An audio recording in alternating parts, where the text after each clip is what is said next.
만약 우리가 자기소개를 한다고 그러면 삶의 어떤 특별한 순간이 꼭 나오게 돼 있거든요. 저도 다른 사람에게 나에게 어떤 소개를 한다 그러면 내가 어떻게 해서 목사가 되게 되었는지 그 순간을 소개하게 되어 있습니다. 그러니까 여러분도 만약에 여러분이 테드에 이렇게 초청을 받아서 나가서 만약 강연을 한다 그러면 여러분이 무엇을 하게 된 특별한 순간을 소개하게 될 것입니다. 다음 주 토요일 날 제가 지인의 자녀의 결혼식에 와달라고 이렇게 청첩장을 받았어요. 근데 제가 다음 주 토요일 날은 다른 일정이 있거든요. 갈 수는 없는데 꼭 가야 되는 그런 자리입니다. 그래서 제 동생 보고 가야 된다고 얘기를 하고 보내기로 했는데, 이제 이 결혼하는 사람은 누구인지를 설명을 해줘야 되잖아요. 그래서 이 결혼하는 신랑의 어머니가 청첩장을 보냈고, 이분은 홍콩에 있는 사업가고 이분의 영어 이름은 신디고, 그리고 라이센스 사업을 하고 있기 때문에 반다이 사장이 화환을 보낼지도 모른다, 그리고 연예인들도 좀 올 줄 모른다라는 정보와 함께 동생에게 소개를 했습니다. 그랬더니 동생이 이제 이런 질문을 하는 거예요. 저한테 그 사람을 어떻게 왜 알고 있느냐라는 것을 물어보는 거예요. 그러니까 내가 갖고 있는 나에 대한 정체감이라는 게 있습니다. 나는 누구인지. 물론 이제 뭐 지금 고등학교를 졸업하고 대학교를 간 친구들에게는 내가 대학생이다라는 정체감이 있을 겁니다. 가령 뭐 어느 학교를 다니는 학생이다라는 정체감이 있지만 그 정체감은요, 그냥 4년 정도 지나면 지워지는 정체감입니다. 우리나라만 유독 동문회라는 게 있지 외국 학교는 거의 동문회가 없다시피 하거든요. 그러니까 나를 구성하고 있는 정체감이 무엇인지 자기 스스로 알아야 되는데, 이 정체감은 그냥 홀로 형성되는 것이 아니라 내가 속해 있는 이 사회 속에서 형성이 되는 것입니다. 그래서 이 사회가 어떤 사회이냐에 따라서 나에게 형성되는 정체감이 다른데, 우리는 이 사회랑 별다르게 꼭 가져야 되는 정체감이 있어요. 그 뭐냐면 기독교적 자아 정체감을 가지고 있어야 된다라는 사실이에요. 그런데 중요한 거는 여러분이 교회에서 보내는 시간은 한두 시간 정도이고 나머지 모든 시간들을 내가 다른 세계에 속해서 살고 있기 때문에 나에게 형성된 정체감이 과연 기독교적인 자아 정체감인지 아니면 내가 누군지 모르고 혼란스럽게 살고 있는지를 스스로 점검해 보아야 된다는 사실입니다. 특별히 예수님은 이렇게 기독교적인 자아 정체감을 갖고 살아가게 하기 위해서 가치 체계, 그러니까 밸류 시스템에 대한 얘기를 성경 속에서 많이 하고 계시거든요. 그래서 오늘은 누가복음 22장의 말씀을 중심으로 성김의 가르침이라는 제목으로 말씀을 좀 묵상하고 여러분과 은혜를 나눠보고자 합니다. 자, 저기 보면은 빨간 비행기가 하나 있죠? 종이 비행기입니다. 요즘은 뭐 안 접을지도 모르지만 제가 어릴 적에는 종이 비행기를 접어서 날리는 게 큰 재미 중에 하나였고요. 저기 보면은 하얀색 비행기가 있죠? 총 몇 개가 있나요? 몇 개지, 윤우야? 12개. 금방 세봤구나. 12개. 그리고 그 비행기들이 향하고 있는 것이 있죠? 빨간 깃발이 있는 곳을 향해서 가고 있습니다. 이 그림이 주는 의미를 좀 생각해 보시면 좋겠어요. 빨간 비행기가 예수님이라고 하면 12개의 비행기는 12명의 제자라고 이해하셔도 되고요. 또 하얀 비행기는 나다. 그 중에 하나는 나일 것이다 라고 생각하셔도 되는데, 중요한 거는 예수님이 빨간 깃발을 향해서 가고 있고요. 그 예수님을 나머지 12개의 비행기가 따르고 있다라는 거예요. 그래서 이 그림과 관계성을 조금 이해하시고는 설교를 들으시면 좋을 것 같습니다. 첫째 같이 읽어볼까요? 시작. 가치 차기로 가르치심. 자, 빨간 글씨 한번 읽어볼까요? 시작. 예수 그리스도는 누구를 큰 자로 생각하시는가? 제자들의 의문사항은 이거였어요. 예수님은 누구를 큰 자로 생각하시는가예요. 실제로 누가 큰 자인가? 라는 게 아니라 예수님이 누구를 큰 자로 생각하시는가? 라는 질문이었습니다.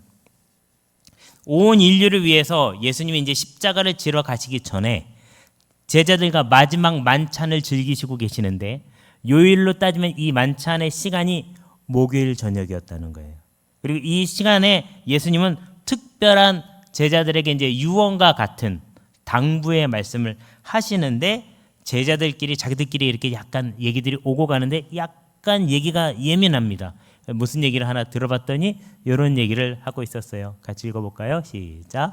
또 그들 사이에 그중 누가 크냐 하는 다툼이 난지라. 아까 말씀드렸죠?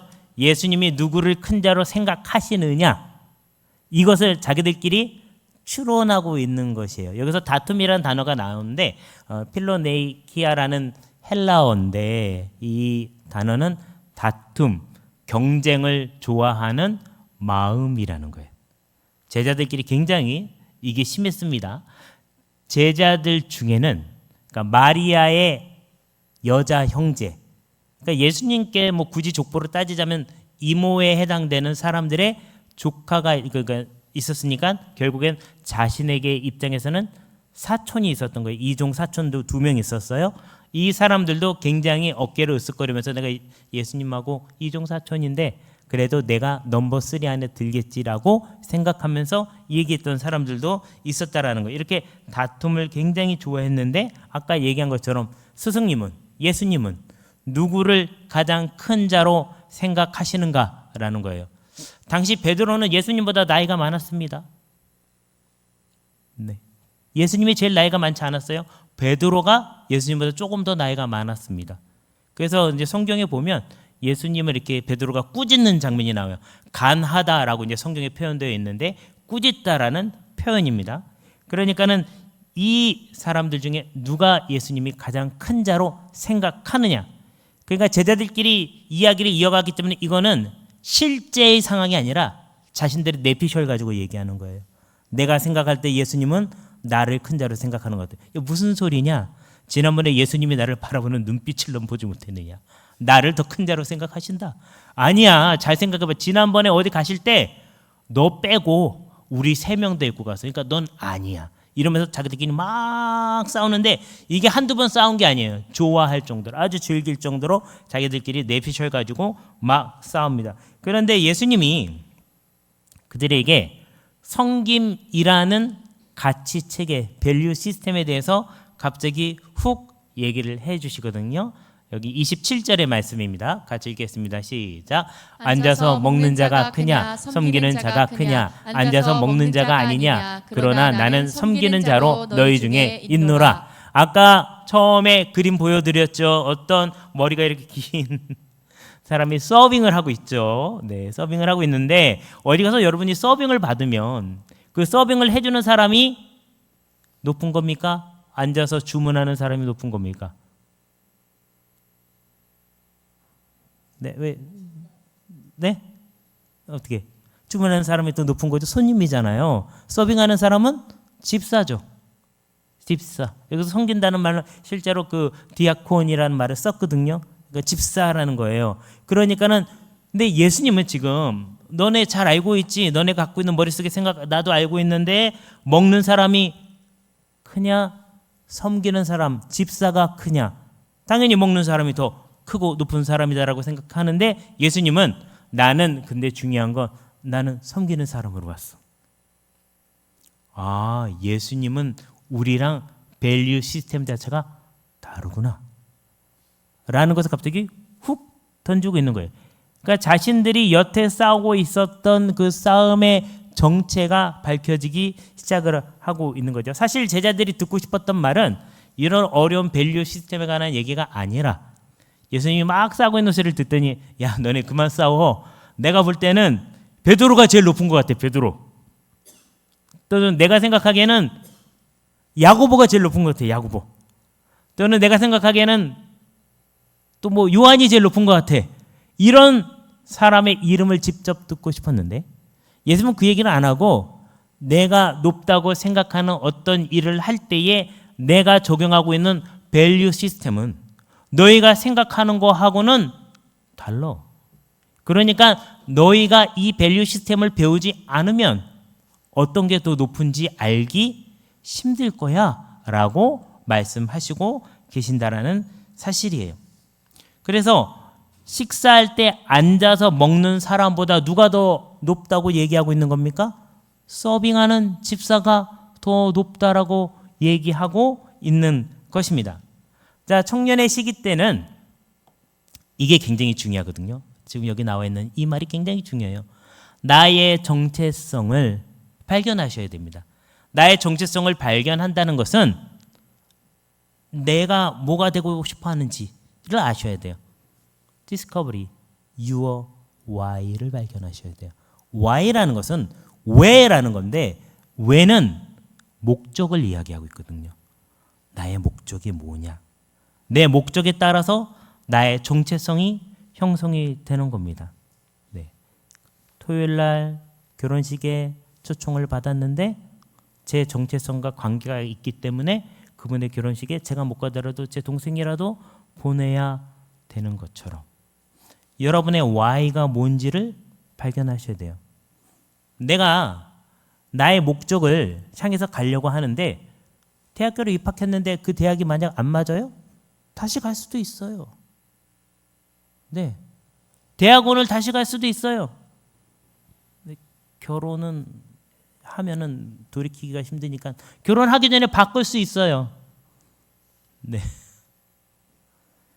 그런 겁니다. 그래서 여러분의 why를 찾아서 여러분을 만들어 가셔야 돼요. 누가 만들어준 나 말고 내가 하나님 앞에서 발견해서 만드는 나. 그래서 저는 청년 시절에는 짝사랑도 해도 괜찮다라고 얘기합니다. 끝까지 한번 가봐라. 그냥 앞에서 조금 깰짝거리다 말지 말고 끝까지 한번 가보면 내가 무엇을 좋아하는지 정말 좋아하는지 발견할 수 있지 않을까라고 생각이 듭니다. 둘째, 같이 읽어볼까요? 시작. 칭찬과 위로로 가르치신. 자, 핑크색 글씨 읽어볼까요? 시작. 모든 시험 중에 나와 함께한 자들. 여기서 나는 누구를 얘기할까요? 예수님을 가리키고 있는 것이죠. 네. 그래서 이 예수님을 따라온 제자들이 자신들이 왜 하는지, 목적이 무엇인지를 잘 모르고 있다면 그 밸류 시스템, 가치 체계 자체가 잘못 만들어져 있고 이 잘못 만들어진 가치 체계를 통하여서 자신도 잘못 만들었겠죠, 그동안. 근데 이러한 얘기를 딱 들을 때 굉장히 현타가 확 옵니다.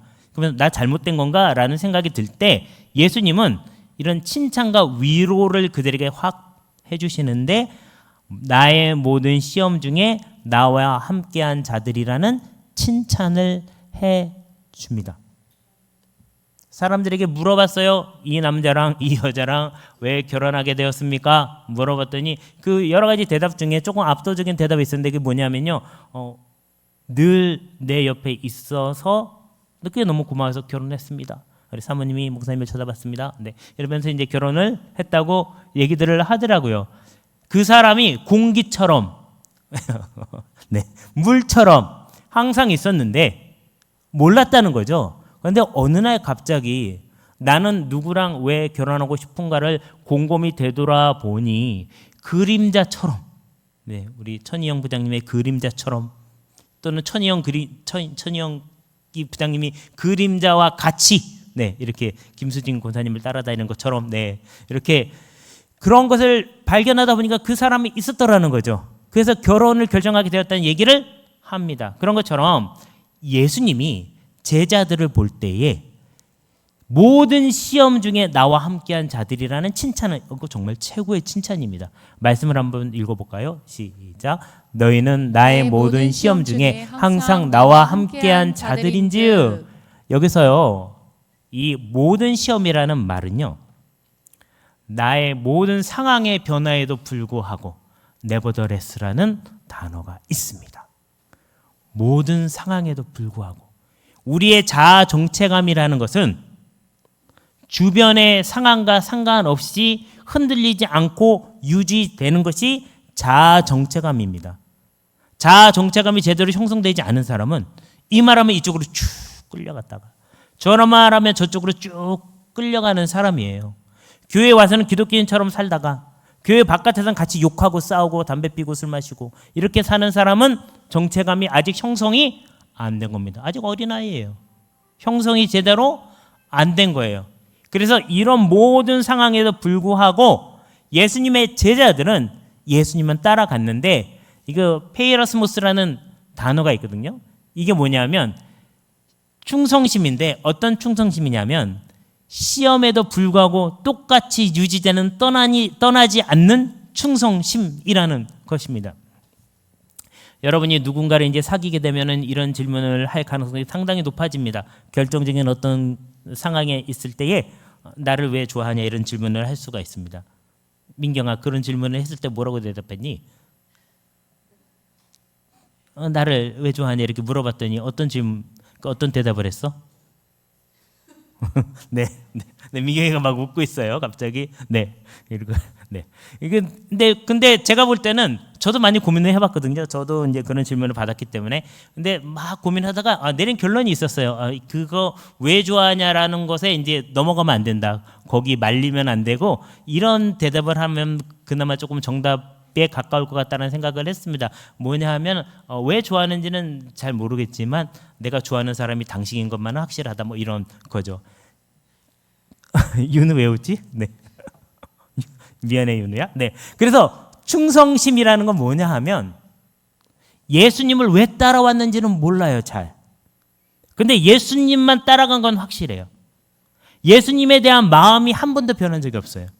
이 제자들은 그거예요. 지금 예수님이 가르쳐주는 성김이라는 가치관은 잘 모를지 몰라요. 근데 예수님을 한 번도 떠난 적이 없다는 사실이에요. 예수님이 이것을 굉장히 높이 사고 칭찬을 해 주셨다는 사실이에요. 여러분이 지금 청년으로서 어른이 되어가는 과정 중에 있잖아요. 청년으로 살아가는 게 얼마나 재밌는지 모릅니다. 20대 너무 재밌었고요. 저 30대 너무너무 재밌었고요. 40대도 재밌었습니다. 네, 50대도 지금 재밌는 중이고요. 네. 그런데 중요한 사실은 이 예수님과 함께 살아가는 삶이 너무너무 스펙타클한 거죠. 예. 그래서 여러분, 요거 하나님이 칭찬해 주시고 예수님이 칭찬해 주는 포인트라는 사실입니다. 그래서 제자들을 향한 위로와 격려 그리고 칭찬의 포인트가 바로 이런 부분이었는데요. 예수님은 이렇게 충성심을 가진 사람에게 약속을 예고해 주십니다. 바로 이 내용이거든요. 30절 말씀 같이 읽겠습니다. 시작. 너희로 내 나라에 있어 내 상에서 먹고 마시며 또는 보좌에 앉아 이스라엘 12지파를 다스리게 하려 하노라. 여기 내 상에서 먹고 마시며라는 말이 나와 있는데요. 이것은 요한계시록 19장 9절에 나와 있는 종말론적인 그 어린 양의 혼인 잔치와 같다라고 이렇게 표현하고 있거든요. 그러니까 이 세상의 끝날에 예수님이 결혼식을 열어 주신다는 거예요. 결혼식. 근데 그 결혼식의 신랑은 어린 양이고 신부는 우리가 되는 것인데, 이 결혼식에 또 우리가 초청을 받게 됩니다. 그래서 이제 이렇게 요한계시록 19장 9절에 나와 있는 종말론적인 결혼식이 있는데, 요거 한번 읽어보겠습니다. 시작. 천사가 내게 말하기를 기록하라. 어린 양의 혼인잔치에 청함을 받은 자들은 복이 있도다 하고, 또 내게 말하되 이것은 하나님의 참되신 말씀이라 하기로. 기록하라. 어린 양의 혼인잔치에 청함을 받은 자들은 복이 있다라고 이야기하고 있습니다. 그러니까 이 예수님을 향한 충성심을 끝까지 유지한 사람에게는 청첩장이 예고로 발송이 되는데, 그게 어린 양의 혼인잔치에 갈 수 있는 청첩장, 채후에 이루어질 결혼식에 갈 수 있는 청첩장이 배달이 된다는 거예요. 근데 중요한 건 아까 얘기한 그 충성심 있죠. 그거 지키고 가야 됩니다. 그리고 예수님이 얘기한 성김 있죠. 그걸로 지켜야 됩니다. 그런데 여기 보면은 그 혼인잔치에 가는 사람에게 주어지는 또 다른 게 하나 떠 있어요. 근데 여기 한글 성경은 조금 잘못 번역됐습니다. 또는 나와 있는데 둘 중에 하나를 준다는 얘기가 아니라 헬라어 원어에는 카이로 되어 있거든요. 카이가 뭐냐면 그리고라는 뜻이에요. and. 그러니까 그 혼인잔치에 참여한 사람에게 주어지는 게 하나 더 있는데 뭐냐 하면은 두 번째 거거든요. 저기 같이 읽어볼까요? 이스라엘 12지파를 다스리게 하려 하노라. 하나님의 나라에서 같이 운영할 수 있는 권한이 주어진다라는 거예요. 그 12지파에 대해서 얘기하고 있어요. 근데 여기 약간 논란의 여지가 있습니다. 어떤 논란의 여지가 있냐면 다윗이 왕국을 만들었죠. 그 다음에 그 아들 솔로몬이 또 왕국을 계속 유지하다가 솔로몬이 죽은 이후에 북이스라엘하고 남유다로 갈라집니다. 북이스라엘에는 10개의 지파가 있었고요.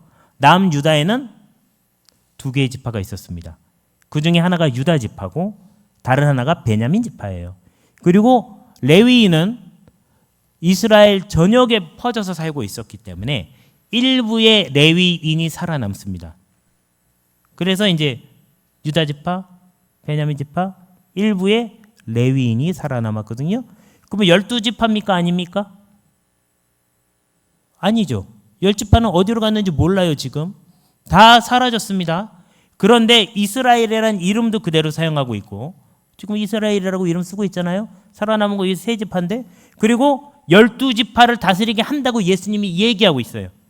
그 얘기는 뭐냐 하면 이 지파들이 실제적으로는 다 죽고 사라지고 없지만 하나님이 회복시키는 그 나라에는 이 12지파가 다시 회복이 된다라는 합리적인 추론을 우리가 할 수 있습니다. 그래서 이 사람들이 죽기 살기로 자신들 없어요. 지금 다른 지파 없습니다.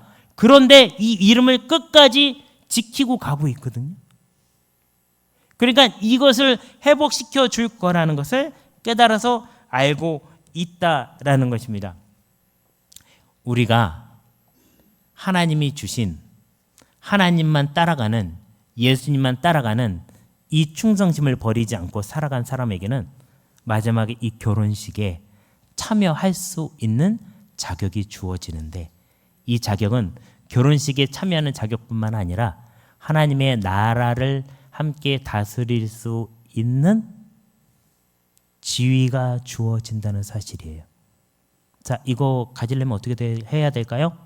충성심을 가지고 있어야 되고, 더 중요한 거, 그거보다 조금 더 업그레이드해서 섬김의 가치 체계를 갖고 있어야 돼요. 제자들이 지금 갖고 싶은 건 이겁니다. 12지파를 다스리는 권세를 갖고 싶은데, 지난번에 아브라함을 그 덕후들이 성덕하고 싶은 것처럼 지금 제자들에게 성덕하고 싶은 건 뭐냐면 12지파의 권세를 갖는 거예요. 가지려면 이 결혼식에 가야 됩니다. 두 가지를 어떻게 하든지 지켜야 된다는 거죠. 근데 문제는 이겁니다. 셋째 같이 읽어볼까요? 시작. 미성숙함의 예로 가르치심. 핑크색 읽어볼까요? 시작. 내 믿음이 떨어지지 않기를 기도하였노니. 자, 지금 어딘가 목표를 향해서 가고 있습니다. 빨간색 비행기가 가고 있고요. 거기 12개가 따라가고 있습니다. 이 중에 하나가 저희일 거예요. 이 빨간색 비행기는 예수님이라고 치고, 저 빨간색 깃발이 꽂힌 것이 모르겠지만 하나님께서 예정하시고 불러주시고 목적하신 어딘가입니다. 그런데 내가 미성숙하다는 거죠. 중요한 사실은. 그래서 예수님이 내 믿음이 떨어지지 않도록 기도하고 있다라는 사실입니다. 31절 32절 같이 읽겠습니다. 시작. 시몬아 시몬아 보라, 사단이 너를 밀가부르듯 하려고 요구하였으나 그러나 내가 너를 위하여 내 믿음이 떨어지지 않기를 기도하였노니 너는 돌이킨 후에 내 형제를 굳게 하라. 예수님이 굉장히 사회학적인 이야기를 하셨어요. 어떤 의미냐면요, 사탄이라는 표현을 했습니다. 사탄. 이 사회 안에 사탄이 있다는 거예요. 이것은 실제로 사탄을 의미하기도 하고요, 사회적 환경에서 오는 시험이 있는데 그 시험이 갖고 있는 악의성에 대해서 이야기하고 있는 것이에요. 가령 사람이 밀을 이렇게 추수를 해요. 밀의 껍질을 벗겨야 됩니다. 여러분이 먹고 있는 쌀도 껍질을 벗긴 거잖아요. 근데 이걸 얼마만큼 벗겼느냐에 따라서 약간 이제 달라지긴 하는데, 이 밀을 벗겨 가지고 바람에 날리면 껍질은 날아가겠죠. 또는 이 잘 익지 않은 것들은 날아가겠죠. 그래서 날아가는 것들을 쭉정이라고 부르고 남는 것을 알곡이라고 부르는데, 여기서 왜 사탄이 너희를 까부르듯이 이렇게 후 불듯이 하고 있다. 사탄이 불 때는 쭉정이를 버리고 알곡만 남길 생각일까요? 알곡도 다 날리고 싶을까요? 이런 악의성이 있다는 거예요. 이런 사탄적인 마음이 우리가 살고 있는 이 세계 속에는 존재한다는 거예요. 우리 사장님은 정말 악마 같아. 어떻게 나한테 그런 일을 시키고 나한테 돈도 조금 주면서 일을 그렇게 많이 시키고 나를 괴롭힐 수 있지? 드라마에 보면 해결되지 않는 사회적인 악의 뒤에는 항상 어떤 악한 마귀나 귀신이나 그런 존재가 있고, 실제로 그런 존재가 사람이다 할지라도 그 사람 뒤에서 조종하는 악한 영에 대해서 드라마에서도 얘기를 해요. 사회 안에 속해져 있는 이런 악한 의도성에 대해서 얘기하고 있는데, 예수님이 이미 이런 얘기를 성경에서 다 제자들에게 해주고 있다라는 거예요. 너희가 나에 대한 충성심을 지킬 때에 그거 지키는 거 쉽지 않다. 굉장히 사탄적인 악마적인 너희를 잡아뜨리고 넘어뜨리려고 하는 것들이 그 안에 있다라고 얘기하는 거고, 그것을 이기기에는 너무 우리가 미성숙하다는 것 자체도 알고 계시는데, 특히 자신보다 나이가 많았던 베드로를 향해서도 이런 얘기를 해주세요. 같이 읽겠습니다. 시작. 이르시되 베드로야 내가 내게 말하노니 오늘 닭 울기 전에 내가 3번 나를 모른다고 부인하리라 하시니라. 여러분, 이거 베드로의 흑역사입니다. 이불킥하는 장면이에요. 그리고 몇천 년이 지났는데도 사람들이 성경 읽을 때마다, 부활절이 오기 전에 종료주일 때마다, 고난주간 때마다 이 본문을 읽으면서 베드로가 이렇게 했다고 그러면서 질책을 받잖아요. 그런데 이 미성숙함 우리에게도 있는 거죠. 우리라고 없지 않습니다. 근데 예수님은 이런 미성숙함을 미리 알고 계셨다는 사실이에요. 이 미성숙함은 우리에게 엄청난 수치감을 남겨줍니다. 그런데 사람이 이 수치감을 극복하지 못하면 성장하거나 성숙할 수가 없습니다. 누군가에게 가서 거절감을 극복하지 못하면 나 살아남을 수가 없습니다. 그러니까 세희야, 오늘 잘했어. 잘한 거야. 우리 박수 한번 쳐줄까요? 잘했어. 엄마 봐야 돼? 자, 요것은 우리 교회에서 지금 하고 있는 전도 책자예요. 저 뒤에 보이는 건 월드컵 경기장입니다. 매주 토요일마다 나가서 저희가 전도를 하는데, 어제 한 게 5번째 전도 훈련이었습니다. 근데 어저께 교회로 오면서 아침에 날씨가 조금 흐렸거든요. 어떤 분은 교회에 차를 타고 오면서까지도 오늘 비 안 올까? 비가 와야지 전도를 안 나가는데 전도를 나가는 게 너무 두렵다. 이렇게 생각하신 분이 있었고요. 또 어떤 분은 오늘은 박효일 목사님한테 가서 저는 전도 훈련은 못 받겠습니다. 그만두겠습니다. 이렇게 얘기하려고 오신 분이 있었다는 거예요. 그 대표적인 두 분이 전도 활동을 어떻게 하셨냐면 바로 이렇게 하셨습니다. 네, 채은이 어머니. 네. 그래서 이렇게 우리 곽은영 권사님이 이렇게 전도를 잘 하셨고요.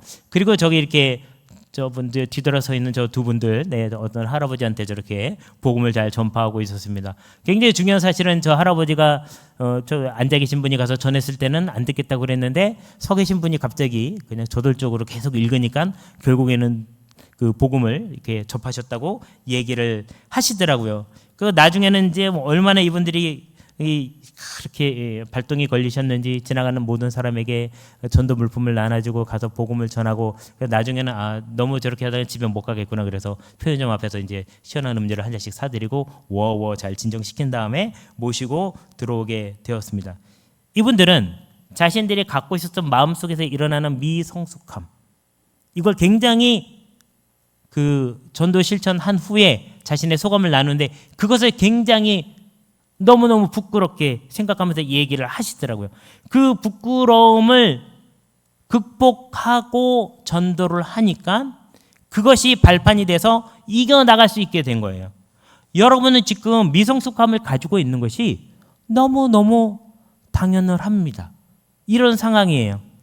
전문적인 무선 장비를 써서 이 어린이가 지금 통신을 하려고 하고 있지만 이 어린이는 어리기 때문에, 미숙하기 때문에 당할 수 있는 수치감의 상황들이 있지만 이 수치감을 계단을 삼아서 올라가셔야 돼요. 징검다리를 삼아서 건너셔야 된다는 거예요. 여러분이 느끼는 수치감의 상황은 너무나 자연스러운 거고, 중요한 건 예수님이요, 수치감을 당하는 상황이 올 때 내가 도와줄게라고 얘기한 적이 없으세요. 그냥 너의 믿음이 떨어지지 않게 기도해 줄게. 예수님이 와서 좀 대신 해줘야 되는 거 아니에요? 안 해주시겠대요. 집에 가서 엄마한테 얘기했는데 엄마가 나는 널 믿는다, 응원한다. 그리고 아무것도 안 해주세요. 아주 예수님과 같은 성경적인 행동이라고 저는 생각합니다. 네. 그래서 우리는요, 이런 상태예요. 어른이 되었다고 생각하지만 실제로 어른이지만 이제 처음 서핑 배우죠. 양양은 아닌 것 같고요. 아무튼 어디 가서 서핑을 하고 있는 것 같습니다. 어딘가 성지가에 가서. 근데 이 친구 지금 균형을 잡고 있는 상태죠. 미성숙함은 이러한 균형을 잡아야 되는 상태인 거예요. 근데 이 균형을 잡을 때 여러분에게 필요한 거는 섬김을 통해서 균형을 잡으시라는 거죠. 그래서 성령님 미숙함에도 불구하고 우리에게 가르치시는 섬김을 배우게 도와주세요. 우리가 이번 주간이 고난 주간이에요. 예수님이 예루살렘에 입성하셨고 그 다음에 그 마지막 만찬을 즐기셨고 그리고 제자들에게 당부를 하셨는데 우리에게 예수님이 만약 당부를 한다 그러면 미성숙함을 당연하게 받아들여라. 실수할 수 있고 넘어질 수 있고 다시 또 해야 되는 상황이 올 수도 있지만 이거 중요한 게 아니다. 그것을 어떻게 만들어 가는가가 중요하다. 여러분 성공과 실패가 있죠. 사람들은 두 가지를 딱 나눠 놓습니다. 그러면서 마치 성공은 어떤 결과물이고 실패도 어떤 결과물이라고 얘기합니다. 근데 실패는 결과물이 아닙니다. 실패는 그냥 과정이에요. 당연히 있어야 되는 과정. 성공을 향해 가는 과정 중에 하나인 거예요. 실패를 완료된 거라고 생각하는 순간 나는 관 짜고 들어가야 됩니다. 스스로 포기한 거예요, 인생을. 절대로 실패를 완성품이다, 결론이다, 나의 도착 지점이라고 생각하지 마시고 새롭게 계속 만들어 가시기를 바랍니다. 그러면 성공은 완료일까요? 성공도 완료가 아니죠. 10년 전에 성공은 그냥 10년 전에 한 순간일 뿐입니다.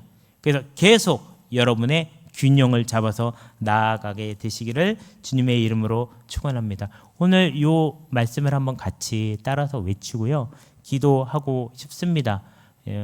성령님이 나의 미숙함에도 불구하고 가르치시는 섬김. 서 있는 자가 앉아서 밥을 먹는 자보다 예수님이 하기를 원하시는 일이신데 그러면 내가 갖고 있는 중요하다고 생각해서 나에게 장착했던 아이템들 중에 정말 내가 가져야 되는지 아니면 그거 뒤집어서 다시 털어내야 될지를 여러분이 점검하셔야 됩니다. 말씀을 통해서 이거 한번 외치고 함께 통성으로 기도하겠습니다. 시작. 성령님 미숙함에도 불구하고 우리에게 가르치시는 섬김을 배우게 도와주세요.